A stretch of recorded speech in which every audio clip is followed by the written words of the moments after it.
മലയാള cinema പ്രേക്ഷകർക്ക് തകർപ്പൻ സസ്പെൻസുകൾ സമ്മാനിച്ച സംവിധായകനാണ് ജിത്തു ജോസഫ്.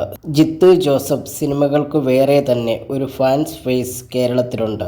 സിനിമ ജിത്തു ജോസഫിന്റെയാണെന്നറിഞ്ഞാൽ അത് കാണാൻ ആൾക്കാർ തിയേറ്ററിലേക്ക് ഒഴുകിയെത്തുന്ന സ്ഥിതിയാണ് സമീപകാലത്തെല്ലാം കണ്ടിട്ടുള്ളത്. എന്നാൽ തന്റെ സിനിമകൾ എല്ലാവരും കൈ നീട്ടി സ്വീകരിക്കാറില്ലെന്നും താരങ്ങൾ ഉൾപ്പെടെ തന്റെ സിനിമകൾ റിജക്റ്റ് ചെയ്തിട്ടുണ്ടെന്നും വെളിപ്പെടുത്തിയിരിക്കുകയാണ് സംവിധായകൻ.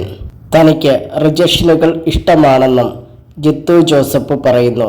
നടിമാരായ ലിയോണ ലിഷയും വീണ നന്ദനും തൻ്റെ സിനിമകൾ റിജക്റ്റ് ചെയ്തിട്ടുണ്ടെന്ന് ഇപ്പോൾ ജിത്തു ജോസഫ് പറഞ്ഞിരിക്കുന്നത്, ഞാൻ എഴുതുന്നതെന്തും മഹത്തരമാണെന്ന് ഒരിക്കലും കരുതുന്നില്ല എന്നും അങ്ങനെയാണെന്ന് വിശ്വാസമൊന്നും ഇല്ല എന്നും അദ്ദേഹം പറയുന്നു. സാർ, എനിക്ക് വർക്കായില്ലെന്ന് വീണ നന്ദൻ പറഞ്ഞത് താൻ അതിനെ സന്തോഷത്തോടെയാണ് സ്വീകരിച്ചത്.